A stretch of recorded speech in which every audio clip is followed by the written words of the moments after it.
News 18 India के exit poll में NDA के पहले चरण में आगे है। मैं आपको आंकड़ा बताने की स्थिति में हूं, आपको कुछ मिनटों में हम आपको आंकड़ा बताएंगे। पहले चरण में एनडीए, पहले चरण में 60 से 70 सीटें एनडीए के दामन में आती हुई दिख रही है और महागठबंधन के दामन में आती हुई दिख रही है 45 से 55 सीटें। आपको मैं बता दूं, महागठबंधन के आंकड़े में आती हुई दिख रही है 45 से 55 सीटें। जेएसपी को यानी जन स्वराज पार्टी को, जन स्वराज पार्टी के खाते में 0 सीटें, कोई सीट नहीं आ रही, और अदर्स के खाते में भी कोई सीट नहीं आ रही। ये टोटल 121 सीटों का एग्जिट पोल है। और मैं आपको जो बता रहा हूं जानकारी वो बड़ी महत्वपूर्ण है। जेडीयू को बहुत बड़ा गेन होता हुआ दिख रहा है इसके अंदर, ऐसी परिस्थिति दिख रही है, वो आंकड़ा आपके पास आएगा। जेडीयू को बड़ा गेन होता हुआ दिख रहा है। यहां पर करीब करीब ऐसा लगता है कि 57 सीटों पर जेडीयू फेस 1 में लड़ी है। मैंने बोला था ये जेडीयू का फेस है और उसको गेन होता हुआ दिख रहा है। लेकिन राजद भी पीछे नहीं है, राजद भी पीछे नहीं है। यानी अगर आप बॉटम रूबिका ले एनडीए का और अपर साइड ले महागठबंधन की, तो 5 सीटों का फर्क है उस लिहाज से। तो कुल मिलाकर दर्शकों को यह बता दें कि बीजेपी 48 सीटों में से लगभग 25 सीटें जीतती हुई दिखाई दे रही है। आरजेडी 71 में से 25 से 30 सीटें जीतती हुई दिखाई दे रही है। यह आया पहला आंकड़ा। एनडीए 60 से 70 सीटें 122 सीटों में से पहले चरण में पाती हुई दिख रही है।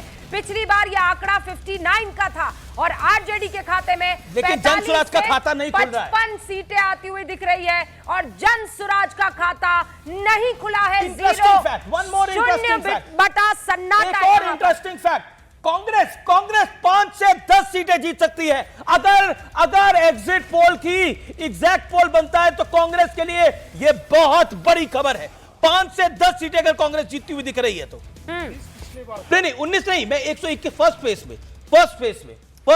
अब जरा सेग्रीगेशन दिखाया जाए स्क्रीन पर। ये तो हमने दिखा दिया कि एनडीए के खाते में 60 से 70 सीटें आ रही है, आरजेडी के खाते में 45 से 55 सीटें आ रही है। जन स्वराज पार्टी ने यहाँ पर कुछ भी नहीं पाया है। 45 से 55 के खाते में 25 से 35 सीटें, 25 से 35 सीटें आ रही हैं आरजेडी प्लस। महागठबंधन जो है वो 45 से 55 सीटें ला रहा है और क्योंकि महागठबंधन में चेहरा आरजेडी का है इसीलिए वहां पर साफ तौर पर दिखाई दे रहा है। ये देखिए, अन्य के खाते में 0, जेएसपी के खाते में 0, आरजेडी प्लस जो है वो 45 से 55, एनडीए 60 से 70। इसका मतलब ये पता लगता है कि डिसाइसिव है इस बार, मतलब इधर उधर नहीं, ये कोई त्रिकोणीय फाइट नहीं है। फर्स्ट फेज में साफ तौर पर दिखाई दे रहा है, साफ तौर पर दिखाई दे रहा है। जहां रामकृपाल जी हमारे साथ में बहुत वरिष्ठ हैं। रामकृपाल जी, जो फर्स्ट फेज में जहां वोटिंग हुई वहां पर जन स्वराज भी चुनाव लड़ी, लेकिन जन स्वराज का खाता खुलता हुआ नहीं दिख रहा। यानी कुल मिलाकर वो टीवी पे ये बड़ी खबर है। एग्जिट पोल में जैसे हमने आपको बताया जेडीयू को 35 से 45 सीटें, पिछली बार टोटल 43 सीटें थी, इस बार 35 से 45 सीटें मिलती थी। पिछली बार टोटल 43 थी, 43 थी टोटल पूरे चुनाव के अंदर, दोनों फेज के अंदर, मतलब पूरे बिहार इलेक्शन के अंदर। और इस बार फर्स्ट फेज में 35 से 45 अगर जेडीयू जीत रही है तो ये एनडीए के लिए, जैसा रूबिका कह रही थी, करुणा वाला वोट है नीतीश कुमार के लिए। ये इसमें अब कोई दोहराई नहीं है। अगर एग्जिट पोल एग्जैक्ट पोल होता है, हम फिर कह रहे हैं ये एग्जिट पोल है, एग्जिट पोल में फर्स्ट फेज में एनडीए को बढ़त है, जेडीयू को बढ़त है। बीजेपी जितनी पिछली बार जीती थी उससे ज्यादा फर्स्ट फेज में जीतती हुई दिख रही है। रामकृपाल जी। अमीश जी, मैंने बहुत पहले भी कहा है कई बार, ये रेफरेंडम था मोदी नीतीश वर्सेस लालू तेजस्वी, और मैंने कहा था कि ये रेफरेंडम है, और मैंने ये भी कहा था गुजरात रिपीट होगा बिहार में, और आप देखिए गुजरात रिपीट होने जा रहा है बिहार में। ये बहुत पहले से मैं कह रहा था, और ये नीतीश कुमार ज़्यादा सीटें पाएंगे, इसमें ऐसा नहीं है कि बीजेपी वर्सेस जेडीयू है, क्योंकि जो रामविलास पासवान यानी चिराग पासवान का वोट था, जितनी सीटों पर पिछली बार चिराग पासवान ने डेंट किया था जेडीयू का, पिछली बार भी जेडीयू अच्छा खासा करती। तो अभी कल देखिए जो 14 तारीख को पता चल जाएगा, लेकिन एक क्लियर कट है, इस स्टेट के जो मैसेज हैं वो पूरे देश के लिए हैं। ये जान लीजिए, अब एंटी इनकम्बेंसी नाम की कोई चीज़ खत्म हो चुकी है, और विकास और बहुत सारी चीज़ों पर मैंने जैसा पहले कहा, खत्म तो नहीं हुई है। दिल्ली का चुनाव लास्ट हुआ, उसमें हमने देखा केजरीवाल निपट गए, नहीं चुनाव हार गए। मैं जो कह रहा हूँ, शिकायतें बहुत है, ऐसा मत कीजिए नहीं, सब खुश है। एंटी इनकम्बेंसी नहीं है, लोग ये कह रहे हैं नहीं, लेकिन वो देखिए, इतना स्ट्रांग नहीं था। मतलब लोगों को शिकायतें उनका थी, कहने का नो डाउट तात्पर्य है कि अबाउट उतना इट। स्ट्रांग नहीं होता रूबिका जी, रामकृपाल जी, रूबिका जी, भ्रष्टाचार को लेकर लोगों के अंदर गुस्सा है, नो डाउट अबाउट इट। निचले लेवल पर बड़ा भ्रष्टाचार है। 2 लाइन में कह लूं पूरी, हाँ। बिल्कुल हमेशा से अगर आप जनता से पूछने जाएंगे उसकी 20 शिकायतें हैं, लेकिन मैं फिर कहता हूं डिसेंट और रिबेलियन में हमेशा फर्क समझिए। Absolutely, वो against हो जाता है वो। गुस्सा इतना नहीं है कि जैसे बेटा घर छोड़ के चला जाता है, बाप कहता है नालायक है। ऑलराइट, रामकृपाल जी, तो जो दर्शक अभी अभी हमारे साथ जुड़े हैं, 6:36 हो रहे हैं। पहला आंकड़ा एग्जिट पोल का ये बताता है एनडीए बम बम, इसलिए क्योंकि पहले फेज में 121 सीटों में से मिलती है एनडीए को 60 से 70 सीटें, आरजेडी को 45 से, आरजेडी प्लस यानी महागठबंधन को 45 से 55 सीटें, यानी दोनों ही पार्टियां यहां पर बीजेपी और जेडीयू बेहतर कर रही है। जेडीयू तो बम्पर, मतलब 35 से 45 सीटें पाती हुई इस फर्स्ट फेज में दिखाई दे रही है।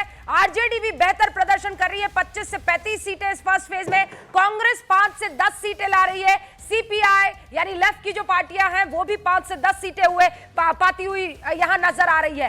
कुल मिलाकर जो पहला फेज है वो जा रहा है एनडीए के खाते में, बहुत बढ़िया प्रदर्शन करती हुई 60 से 70 सीटें लाती हुई। पिछली बार ये लगभग 59-60 के आसपास थी और इसमें 10 सीटों का इजाफा दिखाई दे रहा है। और आरजेडी प्लस महागठबंधन 45 से 55 सीटें पाते हुए नजर आ रहा है। Rajkumar ji, your first reaction on this.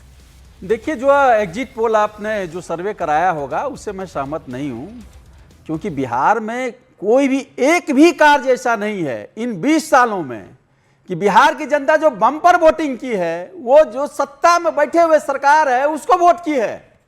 ये मुझे ऐसा लगता है कि आपने शहरों का आकलन कर लिया है, आपने प्रमुख जगहों को चयन किया है। 20 साल से कोई काम नहीं करा, लेकिन 20 साल से वही सरकार रिपीट हो रही है। जो बेरोजगार है, रंजन साहब, जो पलायन कर गया है, उसके राजकुमार राजन साहब सर्वे नहीं किया है। नहीं, बिल्कुल आप कह रहे 20 साल से कुछ काम नहीं करा है नीतीश कुमार ने, लेकिन 20 साल से वही सरकार रिपीट हो रही है। अगर 20 साल से आपका आंकलन यही है तो इस बार हैरानी नहीं होनी चाहिए। 2015 में तो हमारे साथ लड़ रहे थे नीतीश जी, तब सत्ता में आए थे। पिछली बार 2020 के इलेक्शन में आप देखिए कितना बैकडाउन था उनका। तो ये सर्वे भैया देखिए जो 14 तारीख के बाद राजकुमार जी, तब आपको पता है आंकड़ा क्या था? आपके साथ जेडीयू लड़ा था, जेडीयू साथ में आया तो एमवाई के साथ जो पिछड़ा और दलित है उसका वोट इंटैक्ट हो गया था। आप ये बार बार कैसे भूल जाते हैं सर? नहीं तो ये हमारे साथ इस बार और भी इस बार आपके पास वो कौन सी जुड़े महादलित के राजकुमार जी, और इस बार आपके मुकेश पास सहनी और आईपी गुप्ता दोनों जुड़े हुए हैं।